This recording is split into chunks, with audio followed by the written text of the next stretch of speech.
Assalamualaikum warahmatullahi taala wabarakatuh. Bismillahirrahmanirrahim. Alhamdulillahi rabbil alamin. Wassalatu wassalam ala habibina wa sayyidina wa maulana Muhammadinil karim wa ala alihi wa itratihi wa ashabihi ajma'in. Ashhadu an la ilaha illallah wahdahu la syarikalah wa ashhadu anna habibana wa sayyidana wa maulana Muhammadan abduhu wa rasuluhu. Allahumma salli wa sallim wa zid wa barik ala habibina wa sayyidina wa maulana Muhammadir rasulillah wa ala alihi wa itratihi wa ashabihi wa man walah, amma ba'd. Alhamdulillah, sama-sama kita mengucapkan kesyukuran kehadrat Allah Subhanahu wa taala. Dengan keizinan daripada Allah Azza wa Jalla, pada hari ini kita bertemu lagi masih di dalam perbahasan berkaitan dengan istihadah.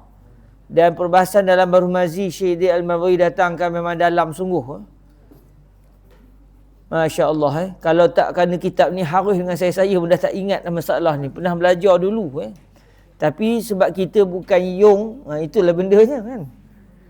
Baik, tuan-tuan yang dirahmati Allah Subhanahu wa taala, pada hari ini kita akan masuk masalah yang baru, iaitu masalah yang ke-491.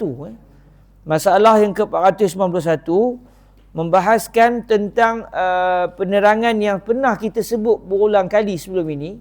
Cuma secara berkitab ni Syekh Al-Marwawi datangkan satu masalah, satu tajuk khusus berkaitan macam mana kalau satu orang itu dia datang haid, dia nak kena semayang ke tidak? Sebab kemungkinan darah haid dia akan lebih sampai 15 hari 15 malam. Sama juga kalau dia berpuasa. Sama juga kalau dia nak bertawaf. Macam mana keadaannya? Maka di sini Syekh Al-Marwawi telah mendatangkan kenyataan Al-Imam Asy-Syafi'i radhiyallahu anhu di dalam kitab Al-Um. Dengan beliau menterjemahkannya, saya tak langsung kita pun tahu yang kita belajar selama ni orang kata mazhab Syafi'ah. Yang ni lah, beri bukti jelas. Ianya diambil terus daripada kitab Al-Um contohnya. Baik, sebelum kita masuk kepada masalah yang ke-491, marilah sama-sama kita membacakan surah Al-Fatihah. Moga Allah Subhanahu wa taala melapangkan saya dan juga tuan-tuan untuk memahami kitab ini. Yang kedua, moga sampai Fatihah kita ini kepada Sayyiduna Al-Imam Syekh Idris bin Abdul Rauf Al-Marbawi Al-Minangkabawi, dan moga sampai juga kepada Sayyiduna Al-Imam Abu Isa Muhammad bin Isa bin Saurah bin Musa bin Ad-Dhahhak Al-Bughi At-Tirmizi, juga kepada semua guru-guru kepada dua orang imam ini serta murid mereka berdua, dan semoga sampai juga Al-Fatihah kita ini kepada semua para pembaca kitab Sunan At-Tirmizi dan kitab Bahrul Mazi atau mana-mana kitab yang ditulis oleh dua orang imam ini. Moga pahalanya sampai kepada semua yang membacanya, yang mengajarnya dan yang mempelajarinya. Dan moga sampai juga Al-Fatihah kita kepada teman-teman kita yang Allah Ta'ala panggil pulang sebelum daripada kita, khususnya almarhum Cikgu Megat, almarhum Abang Sa'ad dan juga almarhum Abang Jamil Khair. Moga sampai pahala Fatihah kita ini kepada mereka semua biiznillah subhanahu wa ta'ala. Al-Fatihah. Auzubillahi minasyaitonirrajim. Bismillahirrahmanirrahim. Alhamdulillahi rabbil alamin. Ar-Rahmanirrahim. Maliki yaumiddin. Iyyaka na'budu wa iyyaka nasta'in. Ihdinas siratal mustaqim. صراط الذين أنعمت عليهم غير المغضوب عليهم ولا الضالين آمين. Syekh Idris bin Abdul Rauf Al-Marbawi rahimahullah subhanahu wa ta'ala berkata, 491 masalah. Ini tajuk apa dia? Haid, bersemedangan dan perkataan Syafi'i padanya. Iaitu diambil terus daripada kitab Al-Um karangan Al-Imam Asy-Syafi'i radhiyallahu ta'ala anhu. Kata Syafi'i radhiyallahu ta'ala anhu di dalam Al-Um, ini kitab beliau lah, maka jikalau seorang perempuan pada awal haidnya, iaitu kali pertama dia datang haid. Pada awal haidnya ini iaitu merujuk kepada, dipanggil dalam istilah fiqhnya al-mubtada'ah, wanita yang mula-mula dalam hidupnya datang haid. Maka jikalau seorang perempuan pada awal haidnya dilitupi darah atasnya, maknanya mula datang darah, first time, semalam tak datang, hari ni kali pertama dalam hidupnya darah mula turun, nescaya kami suruh akan dia bahawa ia meninggalkan sembahyang sampai 15 hari. Sebab apa? Sebab sebanyak-banyak haid akan keluar dalam satu bulan, berdasarkan mazhab kita itu adalah 15 hari 15 malam. Maksudnya 360 jam. Walaupun adatnya orang perempuan hiduplah 360 jam selama 15 hari 15 malam tu tak keluar je darahnya. Ada masanya mungkin berhenti sekejap, lepas tu keluar balik. Tapi paling banyaklah kemungkinan satu orang perempuan datang haid itu mungkin 15 hari 15 malam, iaitu tak langsung berhenti darahnya dalam tempoh 15 hari 15 malam tersebut. Maka jika saya nak baca jikalau tadi. Maka jika putih darahnya di dalam 15 hari, maknanya hari pertama keluar, kedua keluar, udah hari ke-8 berhenti darah tu. Adalah yang demikian itu semuanya haid. Disebut sini, maka jika putih darahnya di dalam 15 hari, maknanya kalau darahnya berterusan keluar dan elok-elok habis 360 jam berhenti darah. Elok 15 hari 15 malam berlalu, seminit pun tak bertambah berhenti darah. Adalah yang demikian itu semuanya haid. Kerana wanita tersebut sudah mendapat sebanyak-banyak haid, iaitu 15 hari 15 malam. Dan jika lebih daripada 15 hari, kata Imam Syafi'i, kita ketahuilah ianya perempuan mustahadah, iaitu bila dah berlebih saja daripada 360 jam, tahulah kita yang wanita itu sudah terkena istihadah. Kes yang sedang Imam Asy-Syafi'i bahagikan ni, orang perempuan kali pertama datang haid. Kita kata bulan lepas haid macam mana? Apa bulan lepas yang awak first time datang? Okey, maka di sini sebut, maka kita suruh akan dia meninggalkan sembahyang awal hari dan malamnya. Jadi dari sudut setelah wanita itu terkena istihadah dan dia pula adalah wanita kali pertama datang haid, maka di sini Al-Imam Asy-Syafi'i radhiyallahu anhu menyatakan, kita iktibar sepanjang 15 malam 15 siang darah tak berhenti, yang kita pada awalnya ingatkan dia semuanya adalah haid, tapi bila sudah berlebih saja daripada 360 jam, tahulah kita yang wanita tadi terkena istihadah. Istihadahnya hari apa? Hari pertama sahaja. Haidnya hari berapa? Hari pertama sahaja. Jadi oleh kerana dia kali pertama datang darah, tak ada pengalaman, kemudian darahnya lebih daripada 15 hari 15 malam, maka dia sudah terkena istihadah. Seperti yang kita tahu, apabila wanita itu terkena istihadah, dia kena pastikan hari apa dia kena haid, hari apa dia kena istihadah, supaya dia kena qada solat yang ditinggalkan sepanjang hari yang dia telah terkena istihadah, yang pada masa itu dia tinggalkan sembahyang juga masa hari tersebut, kerana menjangkakan darah akan berhenti tidak melebihi 360 jam. Tapi apabila sudah berlebih, tahulah dia terkena istihadah. Bilakah hari haidnya? Iaitu pada hari pertama sahaja. 24 jam daripada start keluar darah. Keluar darah pukul 8, maknanya 24 jam. Esok je lah, pukul 8 esoknya. Itu sajalah hari dia terkena istihadah. Dia terkena haid. Mula daripada pukul 8 hari kedua tu sampailah ke saat hari yang ke-16, tahulah dia yang dia terkena istihadah. Ini kenyataan yang disebut al-um. Tapi bila kita padankan dengan kenyataan para fuqaha kita yang mereka memahami kalam Al-Imam Asy-Syafi'i, mereka menyatakan yang dimaksudkan oleh Al-Imam Asy-Syafi'i ini adalah kes wanita pertama kali datang darah dan darahnya satu jenis saja daripada hari pertama sampai hari yang ke-15. Maknanya tidak ada perbezaan. Dipanggil mubtada'ah ghairu mumayyizah. Dia kali pertama datang haid, dalam masa yang sama dia tengok darah tu tak ada perbezaan. Oleh kerana tak ada perbezaan, maka atas dasar berhati-hati kita kata Mika terkena haid 1 hari saja. Walaupun mungkin 2 hari, mungkin 3 hari, tapi atas dasar berhati-hati supaya dia boleh qada solat sebanyak yang mungkin. Sebab mungkin juga haidnya hanya 1 hari. Mungkin juga 2 hari. Mana lebih selamat? Lebih selamat kita iktibar hanya 1 hari, maka dia akan qada semua solat sepanjang 14 hari seterusnya. Itu yang diijtihadkan dalam mazhab Al-Imam Asy-Syafi'i radhiyallahu ta'ala anhu wa ardahu. Tapi dalam masa yang sama kalau kita perasan, dia kena tahu first start tu bila. Sebab nak iktibar hari pertama tu. Kalau dia kata, awak pun dah terlupa bila start datang, dia akan kes lain. Dia akan jadi kes lain.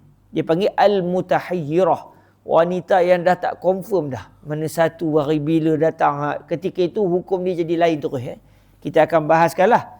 Kalau kita ingat, kita telah jumpa 4 keadaan. Saya nak nyebut pun dah tak lalu dah. 4 keadaan. Wanita pertama, kali pertama datang haid dan darahnya serupa je daripada hari pertama sehingga melebihi hari yang ke-15. Haidnya adalah hari yang pertama saja. Yang lain semuanya diiktibar istihadah. Orang perempuan kali pertama datang haid tetapi dia tengok ada perbezaan. Hari pertama sampai hari ke-5 hitam pekat. Hari ke-6 sampai hari yang ke-15 cair. Maka yang pekat itu adalah haid, yang cair itu adalah istihadah. Ni semua cerita apabila darah sudah berlebih 16 hari. Berlebihi 15 hari 15 malam. Dan keadaan yang ketiga iaitu wanita yang pernah datang haid sebelum ini. Tapi kali ini darahnya berterusan sehingga melebihi 15 malam 15 siang. Dalam masa yang sama darahnya sama je. Oleh kerana dia ingat bulan lepas haid dia berapa hari. Dia kata bulan lepas awak datang 7 hari je. Setiap pada hari pertama sampai hari ke-7. Kalau apa itu, haid wanita ini adalah diiktibar hari pertama dan sampai hari ke-7 juga. Hari ke-8 diiktibar istihadah. Sebab mengikut adat yang sebelumnya. Tapi kalau wanita itu, dia ada adat. Dia kata bulan lepas awak datang 7 hari. Kali ini sudah berlebih sampai 15 malam, 15 siang. Cuma untuk kali ini yang darah sudah berlebih tu, hari pertama sampai hari ke-7 hitam pekat. Hari ke-8 sampai hari ke-15 cair. Kita kata yang pekat haid, yang cair adalah istihadah.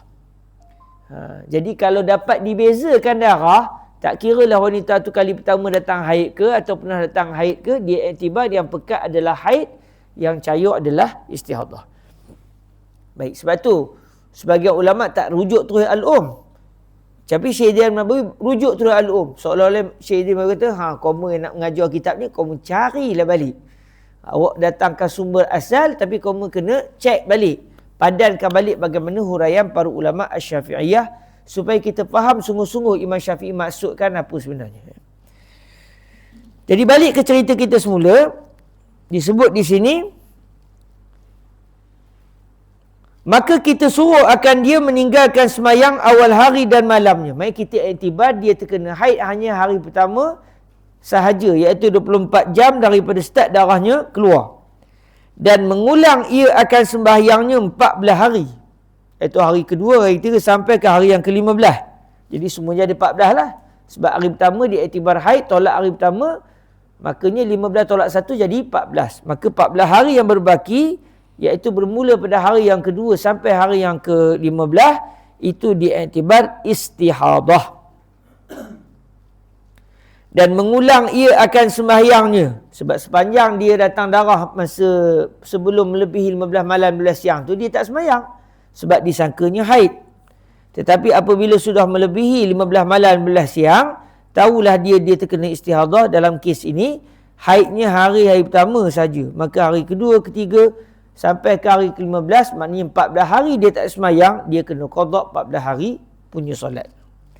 Bila kena segera ke? Seeloknya. Berasa tak lalu, buat sikit-sikit. Nak qada lagi 10 tahun boleh? Ya, silakan. Kalau berasa hidup lagi. Kalau qalu, berdosa dengan Tuhan. Siapa suruh lewat-lewat? Jadi itu cerita dia. Tapi awak lewatkan panjang pula usia. Okey, selesai. Tak ada masalah. Untung mereka, kan? Jadi nak katanya, begitulah hukumnya. Dan mengulang ia akan sembahyangnya 14 hari kerana bahawasanya yahtamil ia haid sehari semalam. Dan yahtamil lebih. Yahtamil ini maknanya berkemungkinan. Disangka. Berkemungkinan maksudnya. Kalau bahasa Arab ni yahtamil ataupun yuhtamal. Boleh baca dua lah. Bahawasanya yahtamil ataupun yuhtamal ia haid sehari semalam. Dan yuhtamal lebih. Sebab pada hakikatnya kita tak confirm haid ni sebenarnya berapa. Tapi Imam Syafi'i kata ada dua kemungkinan.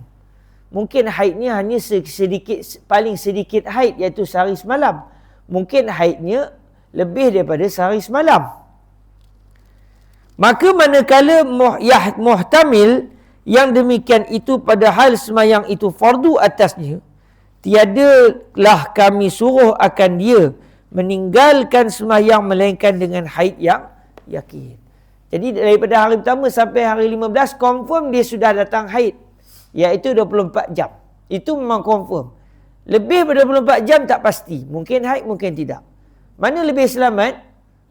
Lebih selamat qada je 14 hari. Katakan di akhirat nanti Tuhan kata sebenarnya mereka datang haid. Ingat tak mula-mula datang haid tu? Kenapa ya Allah? Sebenarnya datang haid sebenarnya hari pertama sampai hari ke-15. Semuanya haid. Okey, tak ada masalah. Sekurang-kurangnya dia tak meninggalkan sembahyang. Cuma dia sembahyang berlebih. Itu je. Tapi kalau dia kata gamaknya haid awak 7 hari gamaknya. Bila di akhirat, ijtihad Imam Syafi'i betul. Maksudnya hari pertama saja haid. Maknanya dia sudah meninggalkan berapa banyak sembahyang tu. Sebab dia tak qada. Atas dasar itulah mazhab Imam Syafi'i berpendapat supaya kita, orang perempuan itu, dia tidak meninggalkan sembahyang sebab sembahyang wajib. Dia pun datang haid, dia dah balik. Apabila sembahyang telah wajib ke atasnya, maka atas dasar berhati-hati, dia iktibar haidnya hanya 24 jam, maka dia qada untuk 14 hari. Jadi orang perempuan ni dia datang haid ke tidak? Ni sekarang ni tengah datang. Jangan sembahyang lagi. Tunggu, lebih 360 jam. Lebih 15 malam, 15 siang. Sudah kena istihadah. Kena cek pula. Hari yang datang haid apa dia? Hari yang kena istihadah apa dia? Supaya hari yang terkena istihadah, solat yang tak dilaksanakan saat itu, dia qada semula.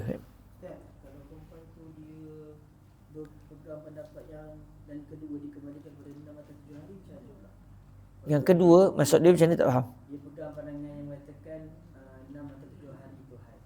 Kan dua pandangan macam ni. Yang pertama, asal dia sehari semalam. Dia pilih pandangan yang kedua. Dia sajalah. Dia pilih pandangan yang kedua. Okey, maknanya dia pegang pandangan yang kedua bagi Imam Syafi'i, iaitu sekurang-kurang haid. 6-7 hari. Maknanya kalau dia pegang pandangan itu, wallahualam, sebab pandangan itu dah bukan pandangan muktamad dalam mazhab kita. Cuma kalau dia pegang pandangan tersebut, berarti 6-7 hari, maka haid dia akan jadi 7 hari. 8, 9, 10 itu adalah istihadah. Cuma dia adalah, kalau kita perasan, kitab-kitab fiqah, dia akan keluarkan masalah-masalah yang timbul ini dengan dihukumkan berdasarkan pandangan muktamad. Berdasarkan pandangan yang muktamad. Sebab tu walaupun dalam mazhab kita ada muqabil asah, ada muqabil al-azhar, tetapi dia hanya untuk memaklumkan dalam isu ini ada pandangan khilaf. Tetapi yang difatwakan adalah pandangan yang paling kuat. Sebab tu kalau timbul apa isu pun dia akan jawab berdasarkan yang paling kuat. Kalau dia nak pilih pandangan yang ringan, contohnya lah kan, dia dapat shotkan solat daripada sehari, daripada 6 hari dia dapat shot kan. Macam mana kalau dia nak ambil pandangan yang ringan? Kalau dia nak ambil pandangan yang ringan, kalau dalam mazhab Imam Syafi'i, dia kena cek baliklah. Adakah apa pandangan fuqaha kita bagi mereka yang berpegang bahawa sekurang-kurang haid itu 6 hari atau 7 hari, apa pula ijtihad mereka berdasarkan pandangan ini dalam isu ini. Yang tu yang kita tak tahu tu, kena cek baliklah sebenarnya. Adakah sebab kemungkinan juga dalam isu ini mereka ada pandangan yang berbeza. Yang disebut di sini adalah berdasarkan pandangan muktamad. Pandangan yang ghair muktamad untuk kita tentukan pula, sebab dia bukan isu dia sekurang-kurang haid. Isu dia sekarang dia sudah terkena istihadah. Bila dia sudah terkena istihadah, Maka adakah bagi mereka yang berpegang bahawa sekurang-kurang haid itu 7 hari atau 6 hari, adakah dalam isu ini ijtihadnya juga akan mengatakan haid dia adalah diiktibar 7 hari atau lebih? Yang tu kita tak pasti. Sebab dia kena cek balik apa pandangan mereka. Sebab fiqh ni dia adalah menukilkan balik, menghikayatkan balik apa yang dipegang oleh mereka. Sebab itu saya sendiri tak tahu nak jawapannya. Sebab dalam fiqh kita biasanya akan menjawab berdasarkan pandangan muktamad kesannya tu. Furuk daripada masalah muktamad tu apa dia? Contoh macam ini. Setelah kita tahu sekurang-kurang haid itu adalah sehari semalam, dalam kes ini ijtihad Imam Syafi'i sehari semalam. Tapi adakah ijtihad dalam isu-isu lain pun sehari semalam? Tidak. Dia tak pergi ke sehari semalam, dia akan pergi kepada contohnya tengok adatnya sebelumnya. Jadi dalam kes wanita kali pertama datang haid dan darahnya keluar berterusan sampai 15 malam 15 siang. Dalam masa yang sama, Imam Syafi'i juga punya pandangan yang mengatakan sekurang-kurang haid 6 hari ke 7 hari. Adakah bagi pandangan ini, kalau siapa yang berpegang dengan pandangan ini, apa pula pandangan dia dalam isu kes yang kita sedang bicarakan ini? Kita nak tiba haid dia berapa hari? Wallahualam, saya tak tahu. Kalau kita nak fatwakan suruh, itu kena buat kajian lah. Kita kena buat kajian. Bab puasa nanti, bab puasa dia. Kalau dalam isu ni mudah. Jadi orang perempuan dalam bab puasa, contoh, kita akan pergi kepada masalah yang ke-492. Kita akan tengok sekarang ni. Dahsyat soalan sebelum baca kitab ni. Masalah puasa dibahaskan sekarang. Allahumma salli alal habib, kasyaf. Cuma dia akan timbul satu isu lagi akan datang. Ada kalanya wanita yang nanti kita akan tengok kes dia macam mana, iaitu wanita tu dia terlupa habis adat dia apa semua dan darah pula keluar spesial aja. Bila datang bulan Ramadan, dia wajib puasa sebulan, kemudian dia wajib qada sebulan, kemudian dia kena puasa selama 6 hari untuk dia confirm dia telah puasa 30 hari. Nanti kita akan tengok isu dia. Tapi dalam itu isu lain lah. Yang kita bahas sekarang ni masih berputar pada 4 keadaan. Wanita kali pertama datang haid, dia tengok darah dia semua sama. Wanita kali pertama datang haid, dia tengok darah dia ada perbezaan warna. Wanita yang pernah datang haid, kali ni dia tengok darah dia keluar semuanya sama warna. Wanita yang pernah datang haid, dia tengok darah, dia ada adat sebelumnya, tetapi kali ni dia tengok darah dia melebihi 15 hari 15 malam, cuma ada hari cair, ada hari pekat. Kita baru beri 4 keadaan supaya kita ingat sungguh-sungguh. Baik, 492 masalah yang tentang puasa pula. Menjawab kasyafnya cikgu tadi. 492 masalah haid bersemedangan bagaimana puasa. Ya saudaraku, manakala perempuan haid yang bersemedangan itu hendak puasa, tiadalah sah puasanya pada hari syak akan haid atau suci seperti hari 14 yang diqadakkan sembahyangnya. Sebagai dalam masalah 491 itu. Maknanya, ketika orang perempuan tu katakan kes macam kes yang kita bahaskan sekarang ni, wanita tu kali pertama datang haid. Contohlah. Atau sebenarnya tak kisah juga kalau wanita yang pernah datang haid dalam masa yang sama,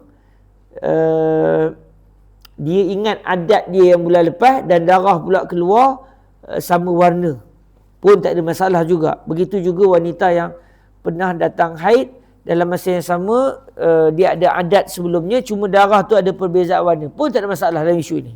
Kita ambillah satu contoh, wanita yang kali pertama datang haid dan darahnya keluar hari pertama sampai hari yang ke-14. Cair je semua. Sepanjang hari pertama sampai hari ke-14, dia kena puasa ke tidak? Dia tak boleh puasa sebab kemungkinan haid. Esoknya hari ke-15 datang lagi darah, kena puasa tak? Tak boleh puasa lagi sebab mungkin haidnya sebanyak-banyak haid. Bila hari yang ke-16, wajib dia puasa pada hari yang ke-16. Sebab hari itu sah-sah dia telah suci. Bahkan dia sudah terkena istihadah. Jadi dalam kes katakan wanita kali pertama datang haid, dan haid dia pada hari pertama sampai hari ke-15 adalah cair je darahnya atau pekat je semuanya, maka dia akan berpuasa pada hari yang ke-16. Dalam masa yang sama dia akan qada 14 hari puasa. Sebab apa? Hari pertama dia iktibar haid, hari kedua, 3, 4 sampai hari yang ke-15 dia iktibar istihadah. Ini kes wanita kali pertama datang haid dan darahnya sama pasien. Tapi katakan dia kali pertama datang haid, cuma darah dia tak sama pasien. Hari pertama sampai hari ke-7 hitam pekat, dia tak puasa dah peringkat awal. Hari ke-8 udah cair, dia tak puasa juga sebab mungkin masih haid. Hari ke-8 straight sampai hari yang ke-15 cair, dia tak puasa lah sepanjang 15 hari tu. 1 sampai 7 pekat, 8 sampai 15 cair. Hari ke-16 darah keluar juga. Dia wajib berpuasa pada hari yang ke-16. Dia wajib mandi wajib, kemudian dia wajib berpuasa pada hari yang ke-16. Dan berapa kali dia kena qada? Dalam situasi ini, dia kali pertama datang haid, cuma darahnya ada perbezaan warna. Jadinya, untuk hari pertama dengan hari ke-7 tak perlu qada. Sebab memang dia datang haid. Sebentar. Orang perempuan kena qada tak apa namanya puasa? Kalau datang haid, ya kena qada. Kena qada. Awak tu lah masalah bila Yuk mengajar pasal hukum Yuk ni. Selamat teringat, kalau tidak fatwa sesat hari ni. Orang perempuan kalau dia terkena haid, dia kena qada. Main dalam kes ini, orang perempuan dia kena qada 15 hari tersebut. Ikutlah per kes pun. Betul tak? Ikutlah per kes pun. Sebab apa? Hari haid dia kena qada sebab dia memanglah dia betul lah dia tak puasa pada hari haid sebab memang tak boleh puasa masa hari haid, tapi dia wajib qada setelah bulan Ramadan nanti, sebelum bertemu Ramadan yang akan datang. Hari istihadah dia kena qada juga sebab walaupun pada hari kejadian dia tak qada, dia tak puasa sebab dia ingat haid, tetapi setelah berlalu 16 hari masuk hari yang ke-16, tahulah dia yang hari yang ke-8 sampai hari yang ke-15 contohnya yang darah dah cair tu sebenarnya itu adalah istihadah. Jadi bila istihadah, dia tak puasa pada hari istihadah pula, maka dia kena qada. Bukan kerana dia qada haid, dia qada kerana hari itu dia tidak berpuasa. Sedangkan dia wajib berpuasa sebenarnya pada hari tersebut. Tapi dah dia tak tahu. Mai dalam isu solat, ada hari dia kena tahu hari istihadah apa, hari haid apa. Tapi untuk puasa, selesai masalah. 15 hari dia kena qada. Sebab apa? Sebab dia sudah terkena istihadah. Alhamdulillah, selamat. Minta maaf lah ya, bila Yuk cerita hukum Yung ni, apa itulah. Tak teringat juga. Baik, disebut di sini, haid bersemedangan bagaimana puasa? Ya saudaraku, manakala perempuan haid yang bersemedangan itu hendak puasa, tiadalah sah puasanya pada hari syak akan haid atau suci. Contoh, hari kedua, hari ketiga, ini masih haid ke sebenarnya dah kena istihadah ni? Tak, kita iktibar dia adalah haid, maka dia tidak boleh berpuasa pada hari tersebut. Seperti hari 14 yang diqadakkan sembahyangnya. Macam kes yang tadi itulah, yang kes sembahyang dia kena qadak 14 hari itu sebab hari pertama dia iktibar haid. Jadi katakan dia terkena istihadah sekalipun, tetap masa sebelum berlalu 15 hari itu dia tak boleh puasa pada hari kedua, hari ketiga, hari keempat, walaupun nanti dia akan tahu sebenarnya hari kedua dia sudah suci. Tapi tetap masa hari kedua tu dia tak boleh puasa. Kenapa? Kerana masa itu dia tak tahu lagi dia haid ke dia istihadah. Zahirnya dia masih haid. Cuma akhirnya tahulah dia yang dia terkena istihadah bermula pada hari yang kedua. Ni kes wanita kali pertama datang haid, darahnya sama pula warnanya. Sekiranya ia puasa pada segala hari itu, gatal juga dia kata, hai, kawan bilik darjah dia bulan lepas terkena darah apa tu. Akhirnya hari pertama saja haid. Sebab darah sama warna. Dia pula datang kebetulan, kawan yang seorang lagi pula datang bulan Ramadan. Dia kiaskan, dia kata macam kawan bulan lepas ke maknya. Hari kedua dah start puasa dah. Sebab takut hari itu adalah hari istihadah. Tak boleh, tak sah puasa pada hari tersebut. Sebab tu disebut di sini, sekiranya ia puasa pada segala hari itu, Itu hari kedua, hari ketiga, hari keempat. Sebelum darah melebihi 15 hari tu, dia dah puasa siap-siap. Dia standby. Konon-konon, manalah tahu tak? Kok datang istiadah tak payah qada dah. Konon-konon lah kononnya. Boleh? Tak boleh. Bahkan tak sah. Kerana hari itu masih dalam kemungkinan haid. Maknanya mana boleh kita puasa sedangkan kita ada kemungkinan terkena haid. Sebab tu disebut di sini, sekiranya ia puasa pada segala hari itu, nescaya tiada dikirakan puasanya. Kalau dia puasa juga tak sah. Dia takdirkan, dia gatal juga puasa hari kedua, hari ketiga. Udahnya hari ke-16 darah keluar. Dia kata, kan dah selamat. Tak payah qada. Tak. Puasa masa hari kedua tak sah. Udahnya kena qada juga. Hari pertama sampai hari ke-15. Jadi berapa kali dia puasa? 15 hari wajib qada. 14 hari puasa tak sah. Keseluruhan dia 15 campur 14. 15 campur 14, betul lah. 29 hari dia kena puasa. Sebab apa? Sebab 14 hari dia gatal puasa tak sah. Walaupun sudahnya tahu juga hari itu memang hari istihadah. Tetap masa hari kejadian tidak sah puasa. Sebab kemungkinan ada terkena haid sahaja. Dosa? Sebab tidak boleh berpuasa pada hari haid. Dan dia pada hari kedua itu, dia pada zahirnya dia adalah wanita haid. Kata Syafi'i radhiyallahu ta'ala anhu di dalam Al-Um pada babu damil haid. Babu damil haid maknanya bab cerita tentang darah haid. Bab tu pintu. Maknanya bab tu lah. Pintu tajuk maksud dia. Tajuk tentang darah haid. Dam tu maknanya darah. Terkena dam. Kita tak? Terkena darah lah maksud dia. Maknanya kena sembelih. Tapi yang ini babu damil haid bukan sembelih haid. Ni bab darah betul. Disebut oleh Imam Syafi'i, dan tiada dikirakan suci yang yakin akan 14 hari puasanya sekiranya ia puasa dalam 14 hari yang kami suruh qada sembahyang. Macam kes tadilah. Katakan kes sembahyang. Okey, mesti wanita tu pada bulan Ramadan. Tak, wanita first time datang haid. Maka dalam bulan Ramadan ada dua ibadat. Puasa pun puasa, sembahyang pun sembahyang.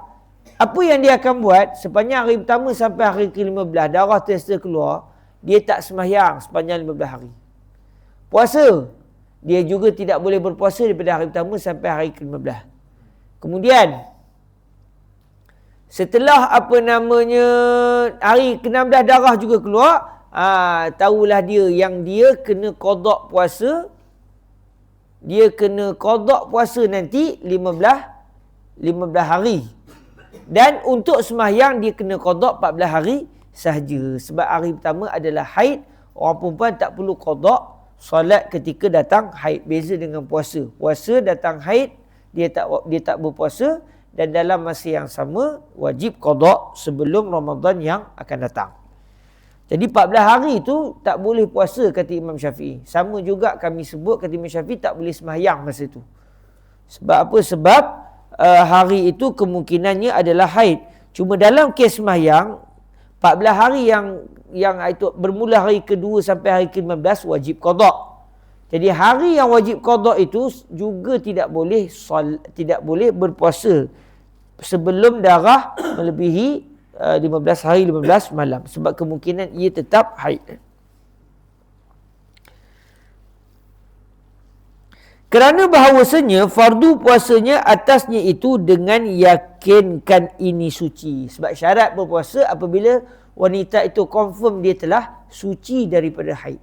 Sedangkan hari kedua, hari ketiga, hari keempat tu dia tak confirm dia suci ke tidak. Zahirnya tidak suci. Maka sebab itu haram dia berpuasa, kerana syarat sah puasa apabila wanita itu suci daripada haid. Sedangkan dia sebelum darah melebihi 15 malam 15 siang, dia masih di dalam hukum haid. Maka manakala kesamaran atasnya kerana keadaannya, sungguhnya telah qada ia akan fardu puasa. Qada di sini maknanya melaksana disebutnya maka manakala kesamaran atasnya akan keadaannya, sungguhnya telah qada ia akan fardu puasa, padahal ia suci, ataupun tiada mengqada ia akan dia, nescaya tiada aku kirakan baginya itu puasa, melainkan dengan yakin akan bahawasanya ia suci. Jadi maknanya oleh kerana pada hari dia datang haid itu, tak pasti dia sama ada dia datang haid ataupun sudah suci pada haid, maka dihukumkan dia masih lagi datang haid. Maka sebab itulah tidak boleh dia berpuasa, melainkan pada hari yang confirm dia sudah suci. Iaitu contohnya dalam kes istihadah hari yang ke-16. Hari yang ke-16. Jadi pada hari yang ke-16, confirmlah dia wajib berpuasa kerana hari itu dia telah suci dengan sebenar-benarnya walaupun darah masih keluar. Kerana darah pada hari ke-16 confirm bukan haid. Bukan haid. Dia adalah istihadah.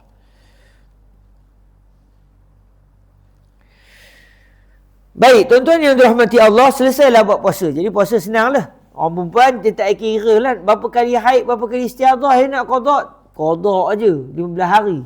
Selesai masalah. Sebab apa? Sebab darah dah keluar 15 hari. Dalam 15 hari itu, kalau datang haid pun kena qada, kena datang istihadah pun kena qada. Kenapa datang haid kena qada? Sebab masa datang haid memang tak boleh semayang, cuma semayang tu kena qada semula. Kenapa istihadah kena qada? Sebab tak puasa pada hari istihadah, maka wajiblah qada. Tapi dia puasa, contoh dia gatal puasa, tak sah pula. Sebab masa hari puasa, hari kedua, hari ketiga tu, walaupun akhirnya tahulah kita hari kedua sampai hari ke-15 contohnya adalah istihadah, tetap pada hari kedua, hari ketiga, masa hari ketiga, hari keempat tu dia tak boleh puasa juga. Sebab belum tahu apa yang bakal berlaku. Adakah darahnya akan berhenti tepat-tepat hari ke-15 atau darahnya berhenti pada hari ke-10, masih tidak confirm. Selagi darah dalam tempoh 15 hari 15 malam, hukumnya adalah haid. Okey. Hari ni masalah kita macam senang sikit. Taklah berat berbenur macam sebelum ni. Tapi dah berat berbenur tu hari ni relax lah. Sebab kita dah pakar dah 4 keadaan. Bolehlah kasar-kasar tak? Baik. Masalah yang keseterusnya, tawaf ni nak buat umrah. Orang perempuan buat umrah. Memang umrah ni di situ isu. Cuma zaman dulu dia tak timbul isu. Sebab orang pergi buat haji, buat umrah dulu, tak ada 2 minggu je. Sebab demo berjalan pun jenuh. Sebulan perjalanan kadang-kala daripada tempat yang jauh-jauh, naik unta lah, naik apa. Jadi bila sampai Mekah sebulan biasanya. Tak kira lah buat haji ke buat umrah ke. Kalau buat haji, maknanya bulan Zulkaidah bertolak daripada kampung halaman masing-masing. Dijangka sampai pada 1 Zulhijjah. Daripada 1 Zulhijjah sampai ke habis bulan Zulhijjah itu bulan puasa lah. Bulan haji. Dia merelax sepanjang itulah. Dia berada di Mekah dan di Madinah dalam tempoh bulan Zulhijjah. Pada 1 Muharram, orang biasanya akan bertolak pulang. Jadi akan timbul tak isu haid? Tak timbul. Isu istihadah juga tak timbul. Cuma dia akan timbul isu dari sudut kalau darah keluar, dia boleh tawaf. Tak boleh. Itu je lah. Tapi kalau sudah terkena istihadah, tak ada masalah. Cuma zaman kita hari ni, bila orang buat umrah 7 hari, sampai-sampai pula datang haid, tak payah tunggu istihadah. Haid saja pun dah pening dah kawan tu. Hari pertama datang haid, udah dia pening. Ya Allah, kalau haid aku macam biasa 7 hari macam mana? Kalau ikut mazhab Syafi'i radhiyallahu taala anhu, tangguhlah balik. Sebab dia tak buat umrah lagi. Sebab syarat sah buat umrah mesti dalam keadaan wanita itu suci daripada haid dan nifas. Maksudnya kalau sampai-sampai Mekah tiba-tiba keluar darah, tunggulah sampai darah tu berhenti. Dalam keadaan dia masih dalam keadaan ihram. Sebab dia datang dalam keadaan berihram. 7 hari dia dalam keadaan ihram, menunggu darahnya bila berhenti. Berhenti darah pada hari yang ke-10. Selesai dia mandi wajib, masuklah ke Mekah, buatlah tawaf umrah kali pertama. Selesai tawaf, sa'i. Lepas sa'i, selesailah. Itu kalau zaman dulu selesai. Dia akan duduk di Mekah berapa lama? Sebulan. Tunggulah. Zaman hari ni saya tak masuk lagi ni. Kita tak tengok lagi bab ni. Zaman hari ni dah halang terkeluar. Zaman hari ni bila orang perempuan buat umrah berapa hari? 7 hari. Ada umrah kadang 4 hari je. Yang murah tu biasa 4 hari sebab mahirnya di hotel dan dimakan. Kalau buat umrah sebulan macam saya, dia nak buat umrah sebulan bulan Ramadan. Dan bulan Oktober ni pun dia nak buat belajar bahasa Arab. Tapi masalahnya di Madinah tu yang sebulan. Lepas tu 4 hari 5 hari jadi Mekah. Kalau berlaku haid masa tu, timbul juga isu. Jadi dalam situasi hari ni, alang-alang kita dah tersebut perkara ini, bagi orang perempuan, dalam realiti pada hari ini, susah dia nak berpegang dengan mazhab Imam Syafi'i. Kecuali dia orang berada dan dia pula tak kisah duduk lama di Mekah. Okey, postpone lah. Postpone lah, tunggu sampai haid berhenti, baru masuk ke kota, baru masuk ke Masjidil Haram dan tawaf. Tapi bagi kes wanita yang rata-ratanya tak lama di Mekah, takkan kita nak kata, tak apalah, abang baliklah dulu. Atau awak tunggu, Mika tunggulah. Macam mana udah takdir hukum. Janganlah lawan hukum pula. Kita kan mazhab Imam Syafi'i. Toyok orang perempuan tu. Apa dia nak buatnya seseorang. Siapa nak menjaga dia?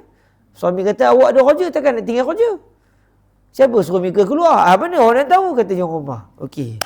Jadi dari sudut fatwa, ada orang perempuan dia makan ubat siap-siap dan saya tak mencadangkan.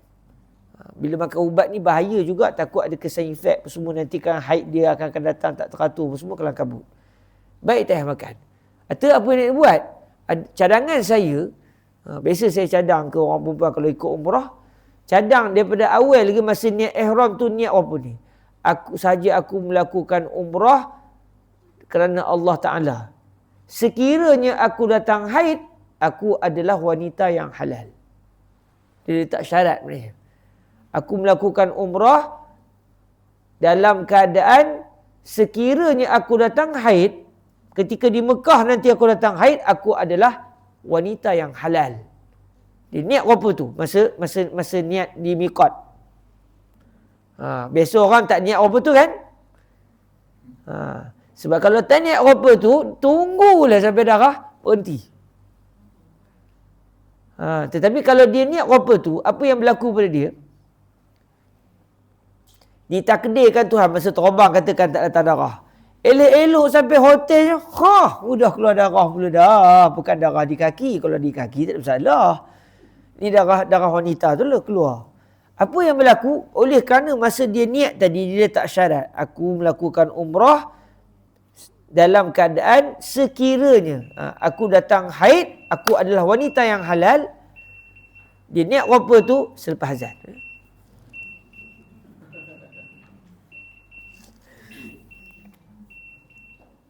Bismillah.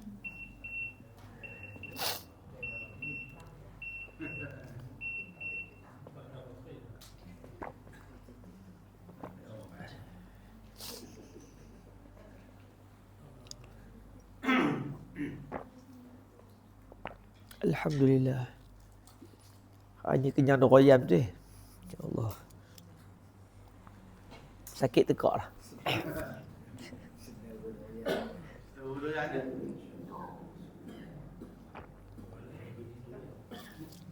Allahu Akbar, Allahu Akbar. Allahu Akbar. Allah.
haula wala quwwata. حي على الصلاة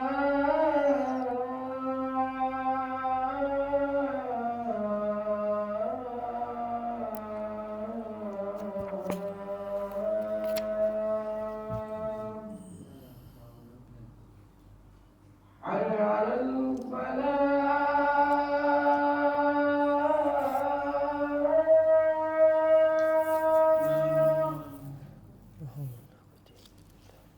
حي على الفلاح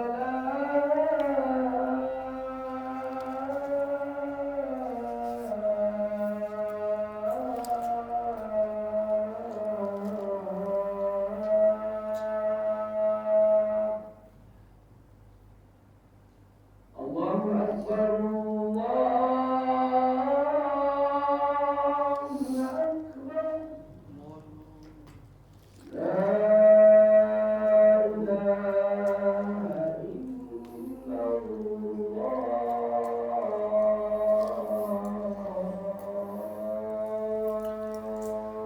وأنا أشهد أن لا إله إلا الله وحده لا شريك له وأن سيدنا محمدا عبده ورسوله رضيت بالله ربا وبسيدنا محمد رسولا بالإسلام دينا اللهم رب هذه الدعوة التامة والصلاة القائمة آت سيدنا محمدا الوسيلة والفضيلة والدرجة الرفيعة وابعثه مقاما محمودا الذي وعدت إنك لا تخلف الميعاد وصلى الله على سيدنا ومولانا محمد وعلى آله وصحبه وبارك وسلم. Tuan-tuan yang dirahmati Allah Subhanahu Wa Taala, macam kes tadi ya, wanita tu semasa dia berniat ihram itu di miqat, maknanya macam kalau di Malaysia tu masa sebelum kita sampai ke Qanun Manazil. Kita terbang di Malaysia sebelum sampai ke Qanun Manazil. Hai. You mati je. Masih. Maka kalau wanita haid, jangan orang lelaki pun niat apa tu. Sebab kita bukan Maka apabila wanita tu niat, aku melakukan umrah kerana Allah Ta'ala, kalaulah aku saat berada di Mekah nanti, aku datang haid, maka aku adalah wanita yang halal. Aku adalah wanita yang halal. Apa yang berlaku? Katakan bila sampai ke hotel, elok siap-siap apa semua, nak masa ambil wuduk tu, berasa semacam cek-cek, Allah darah dah keluar. Oleh kerana tadi dia sudah berniat, sekiranya aku datang haid saat di Mekah nanti, aku adalah wanita yang halal. Apa yang berlaku pada wanita ini saat di Mekah? Datang je darah, terbatallah umrahnya. Umpama kita tengah semayang, terkentut, atau batal semayang. Boleh bercakap lepas tu? Boleh. Dah tak semayang. Lepas put, Allah terkentut pula. Orang dah apa cakap tengah semayang? Awak dah berhenti dah. Udah terkentut, boleh lah cakap. Lain kalau masa tengah menahan, aduh nak keluar pula dah. Ketika tu tak boleh lah. Sebab belum terkeluar lagi, tengah sembahyang. Sama kes orang perempuan tadi. Apabila dia sudah niat apa tu, dan apa yang dia niatkan akhirnya berlaku, dia kata kalau aku datang darah masa di Mekah nanti, aku wanita yang halal. Saat datang darah masa dia di Mekah, serta-merta jadilah dia wanita yang bukan lagi muhrim. Dia bukan lagi dalam keadaan ihram, dia sudah terkeluar daripada ihram. Batal lah umrahnya. Makanya tak buat umrah lah istilahnya. Dia pun sudah dianggap sebagai wanita yang bebas daripada pantang larang umrah. Sebab umpama macam semayang dah batal. Bolehlah dia nak pakai minyak wangi ke apa, sebab dia tak buat umrah. Suami kata, hai pakai minyak wangi pula. Nak buat macam mana bang? Udah datang. Awak belum niat apa tu tadi. Suami dia lah pergi ke tawaf apa semua. Tinggallah rumah dia di bilik hotel. Ke mana rumah dia? Pergi beli barang lah. Beli belah. Tengok. Itu masa masjid tak boleh. Orang pergi ziarah, ikut ziarah, pergi Taif apa semua. Dalam keadaan dia datang nak buat umrah. Tapi nak buat macam mana? Dia sudah terkena haid. Tunggu. Katakan. Tunggu. Akhirnya darahnya 3 hari je. Hari keempat dah tak datang darah. Nak selamat jangan terus buat umrah. Tunggu dulu. Hari kelima tak datang darah juga. Bila rasa dah macam okey dah ni. Sebab dia hari ketujuh akan pergi ke Madinah katakan. Hari keenam, darah tak keluar lagi ni. Dia dalam tempoh tu dah wajib semayang dah. Cuma umrah tu. Bila sampai 2-3 hari darah tak keluar-keluar juga, insya-Allah kot. Apa dia buat? Dia pun pergi ke Tan'im atau mana-mana tanah halal yang dekat dengan Makkah Al-Mukarramah. Sebab dia kali ini akan buat umrah yang baru. Sebab umrah yang lama dah batal. Dia nak buat umrah yang baru sebab datang jauh-jauh takkan tak buat umrah. Jadi dia pun nak buat umrah. Oleh kerana dia sudah berada di Mekah dan dia nak buat umrah sedangkan dia sudah ada di Mekah, maka miqat bagi orang Mekah adalah mana-mana tanah halal. Pergilah ke Tan'im ke, atau dia pergi rumah kawan dia. Macam kawan saya seorang, makcik dia duduk di tanah haram. Cuma dalam kampung yang sama, depan tu sikit tanah halal. Maknanya kalau dia pergi rumah makcik dia, mandi-mandi ke rumah makcik dia, nak pergi jalan kat kedai depan tu sekejap. Sebab apa? Kedai tu dah di tanah halal. Dia pergi kedai tu nawai tolong umrah. Boleh. Sebab tapi itu bukan Tan'im, tak ada masalah. Yang kata Tan'im, Ji'ranah, Hudaybiyah, itu yang paling afdal untuk kita berniat di situ. Tapi sebenarnya di mana-mana tanah halal pun boleh. Kemudian setelah berniat masuk semula ke Mekah, buatlah umrah. Selesai masalah. Ataupun kes yang berlaku pula, punya tunggu. Hari ke-7 dia nak ke Madinah. Hari ke-7 pagi-pagi dia nak ke Madinah. Hari ke-6 darah masih keluar. Macam tak ada tanda-tanda tak nak berhenti. Apa dia kena buat? Kalau nak pegang mazhab Imam Syafi'i boleh juga. Nampak gayanya tahun depan lah awak try pula. Itu kalau orang berduit boleh lah kan. Atau abang pergilah ke Madinah abang, tak apa. Awak dulu belajar negara Arab, tak ada masalah Pergilah abang seorang-seorang. Cuma khabar nanti di Madinah mana hotelnya. Nanti awak pergi. Selesai awak buat umrah seorang-seorang nanti, awak balik ke Madinah. Boleh juga. Tapi rata-rata orang kita yang datang dari Malaysia, atau kalau kena tinggal, takut kena jual lah kan. Tapi tak ada orang jual orang dah sekarang ni. Jadi oleh kerana saat itu apa dia kena buat? Jadi dua pilihan. Nak buat umrah ke tak nak? Takkan tak nak buat Ustaz. Kena buat lah. Okey, kalau nak buat umrah, terpaksalah berpegang dengan pandangan Al-Imam Abu Hanifah saat itu. Dalam mazhab Imam Abu Hanifah sah buat umrah dalam keadaan haid. Dalam mazhab Imam Syafi'i tak sah. Tawaf tak sah. Sa'i sah dalam keadaan haid. Tawaf tu. Jadi dalam mazhab Imam Abu Hanifah, hatta tawaf sekalipun tak ada masalah walaupun dalam keadaan haid. Maka di saat itu datanglah fatwa yang mengatakan dah kita terdesak, kita nak duduk seorang-seorang, tak lalu duit lagi, ya tak? Makanya mazhab Imam Abu Hanifah membenarkan untuk kita turun bertawaf walaupun dalam keadaan haid. Maka saat itu dia pun kalau tak nak mandi pun nak buat macam mana? Bukan dia masih lagi belum wajib mandi. Cuma bersihkanlah badan sebab dia nak masuk masjid. Bersihkan badan walaupun dia ikutnya masih haid. Lepas tu pakai selampit elok apa semua. Kemudian masuk ke Masjidil Haram, tawaf. Cuma kalau tadi dia dah niat mula-mula tadi saja aku melakukan umrah, kalau aku datang haid aku wanita yang halal, baik sebelum dia masuk ke Masjidil Haram dia kena pergi berniat dulu di Tan'im contohnya dalam keadaan dia dalam keadaan haid. Berpegang dengan mazhab Imam Abu Hanifah.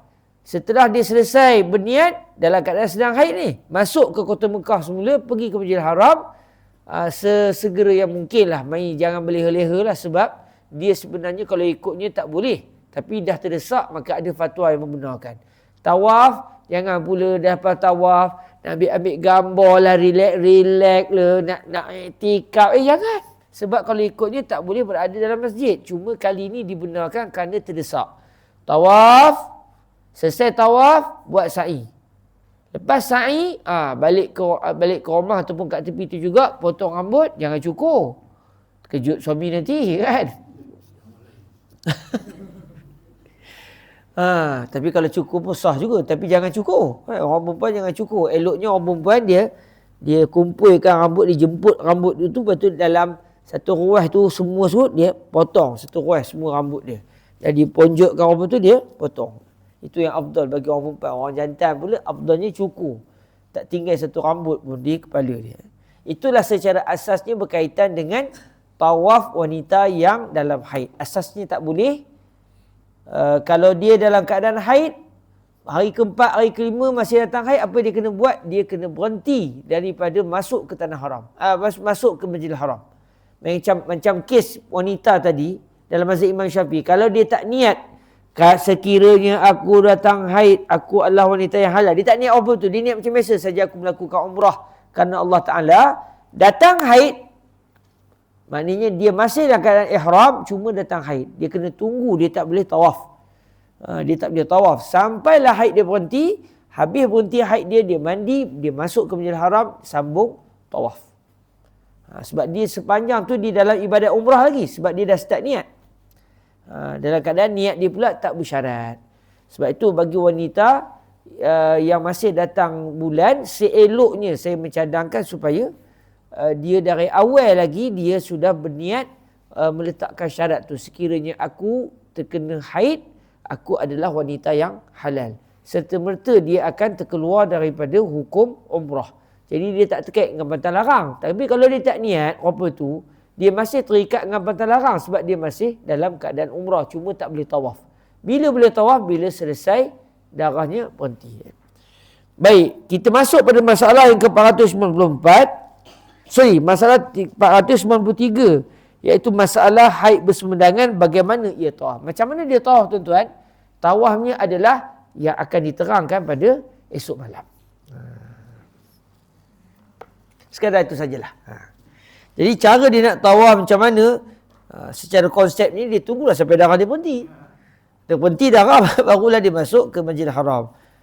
Selagi darahnya tak berhenti dan tempoh 15 hari 15 malam tu, dia tak boleh tawaf. Sebab kemungkinan semuanya adalah haid. Tapi bila masuk hari yang ke-16, darah masih keluar, okey, dia sudah terkena istihadah, confirm dia sudah suci, mandi, walaupun darah masih keluar, terus masuk ke Masjidil Haram dan tawaf. Cuma dia kena jaga supaya dia tidak mengotorkan masjid. Cuma secara teksnya, besok kita akan tengok perbahasan ini. Silakan. Tak ada masalah. Tak ada masalah. Keluar darah pekat dulu, contoh dia keluar cayur dulu. Mika tanya cayur dulu rasa. Cayur dulu baru pekat. Contoh cayurnya keluar 3 hari. Hari pertama, hari kedua, hari ketiga cayur, kuning je warnanya. Hari keempat, kelima, keenam, ketujuh, ke-8. Apa namanya? Pekat. Mudah sampai ke 10 katakan pekat. Maka hari yang pekat tu semuanya adalah haid. Yang cayur yang awal tu istihadah, kemudian cayur yang selepasnya tu dianggap sebagai istihadah. Hari yang pekat.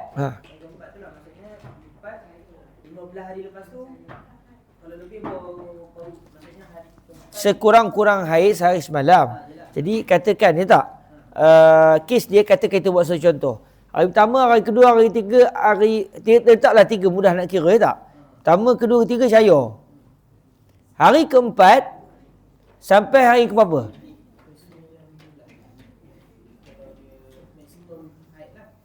Maksimum haid katakan 15 hari. Keempat, kelima, macam mana? 1 sampai 5 adalah cayur. Okey, kemudian 6 sampai 20 pekat. Macam mana hukumnya? Udah pening pula awak sekarang ni. Mika kata benar dah suka datang-datang. Dia bagus soalan ni. Cuma awak nak mengingat tu satu hal. Okey, hari pertama sampai hari kelima cayur. Kata dia contoh sebelumnya tadi. Udah. 1 sampai 5 cayur. 6 sampai 6, 7, 8, 9, 10, 11, 12, 13, 14, 15. 16. Datang je darah yang ke-16 itu, dia sudah terkena istihadah. Dia masuk sekali yang 5 hari yang awal tu. Sebab darah start keluar daripada hari pertama. Hari pertama. Jadi apabila contoh hari pertama, hari kedua, hari ketiga, hari keempat, hari kelima, itu adalah cayur darahnya. Hari ke-6, ke-6, ke-7, ke-8, ke-9, ke-10, 11, 12, 13, 14, 15. Pekat. Semua tu haid lagi. Hari ke-16, keluar lagi darah. Tak kira lah pekat ke cayur ke tak kisah. Maka ketika itu, apabila darah hari yang ke-16 tu keluar darah, bererti tahulah dia sudah terkena istihadah. Kita tanya balik. Dalam kes ini oleh kerana sudah ada perbezaan warna, maka hari yang pekat adalah haid, hari yang cair adalah istihadah. Dan hari ke-16 tu walaupun pekat sekalipun, darah keluar pekat sekalipun, dia adalah hari istihadah. Wallahu ta'ala a'lam wa a'lam. Bagus mereka suka tanya soalan, cuma awak pun ni nak jawab. Sebab awak you bukan yung.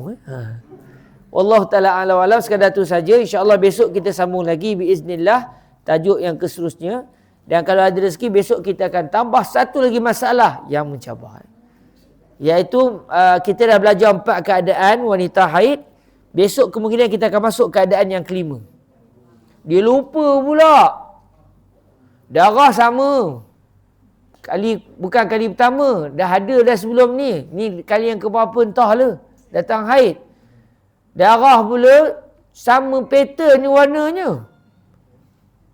Kita kata, ingat tak bulan lepas macam mana? Tak ingat lah. Tak ingat pula. Ada perbahasannya. Ada rezeki kita akan masuk. Jadi setakat ni ingat yang 4 dulu. Wanita kali pertama. Yang keempat ni kena apa ni? Kan? Kalau tidak besok, ambil berkat je lah dengar. Kan? Saya ulang sekali biar ingat. Dia ada 4 keadaan. 2 keadaan wanita first time datang haid. 2 keadaan wanita yang pernah datang haid. Wanita keadaan pertama dan keadaan kedua iaitu wanita yang tak pernah datang haid, first time datang haid. Kes pertama, darahnya sama je pasien. Bila darahnya sama je pasien, haidnya hari ke berapa? Hari pertama saja. 24 jam. Yang mula-mula. Biar kita khabar mudah hari pertama lah.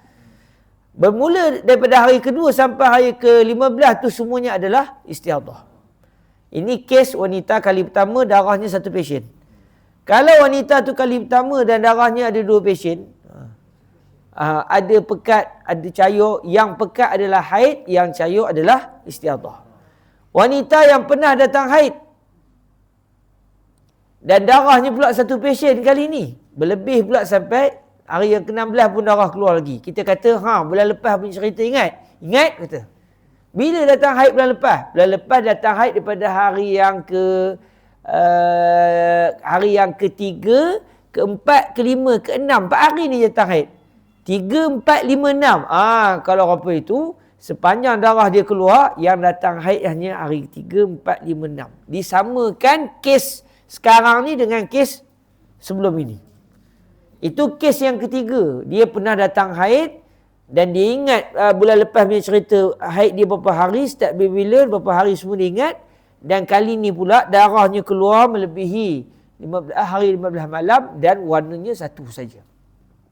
Dan kes yang keempat, wanita yang dia ingat bulan lepas dia punya haid. Dia kata haid awak bulan lepas, hari pertama sampai hari ketiga je. Pertama, kedua, ketiga. Lepas tu berhenti turun darah. Ni cerita bulan lepas.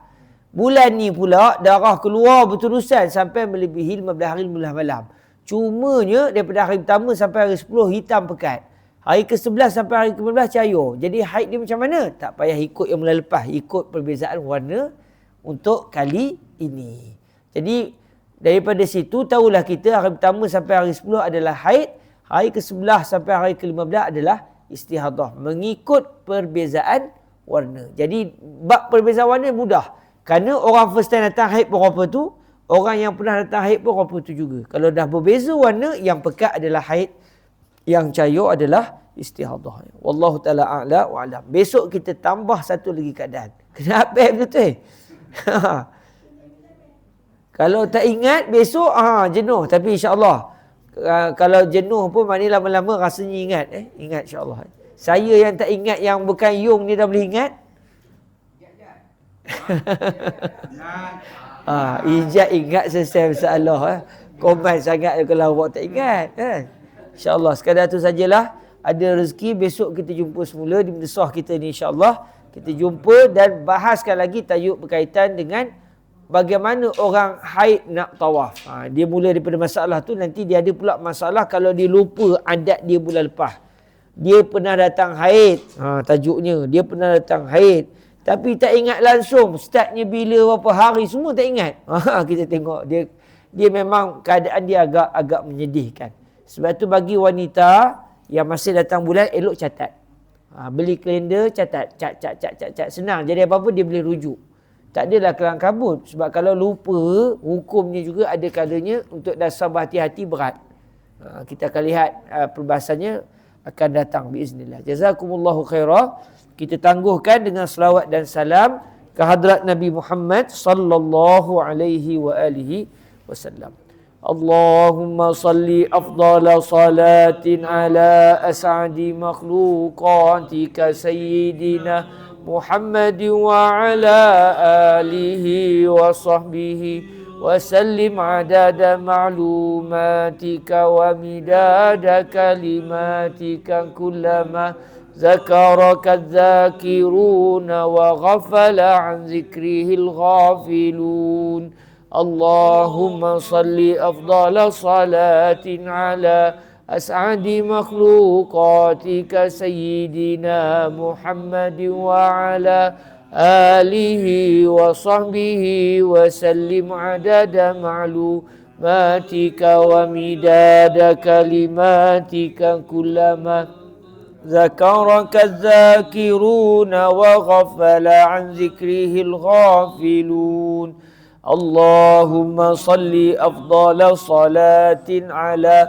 أسعد مخلوقاتك سيدنا محمد وعلى آله وصحبه وسلم عدد معلوماتك ومداد كلماتك كلما ذكرك الذاكرون وغفل عن ذكره الغافلون سبحانك اللهم وبحمدك أشهد أن لا إله إلا أنت أستغفرك وأتوب إليك بسم الله الرحمن الرحيم والعصر إن الإنسان لفي خسر إلا الذين آمنوا وعملوا الصالحات وتواصوا بالحق وتواصوا بالصبر جزاكم الله خيرا السلام عليكم ورحمة الله وبركاته